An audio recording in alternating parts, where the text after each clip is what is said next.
Semua orang mahukan kejayaan. Semua orang mahu merasakan indahnya kehidupan.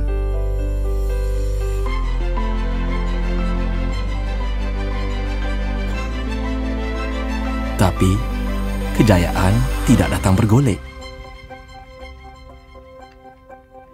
Nasib tidak selalu menyebelahi kita. Cabaran akan hadir tanpa diduga. Cuba mematahkan semangat diri.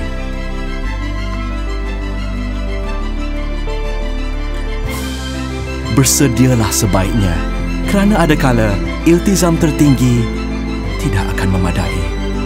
Ada kala apa yang kita perlukan adalah tangan yang sentiasa ada untuk membantu.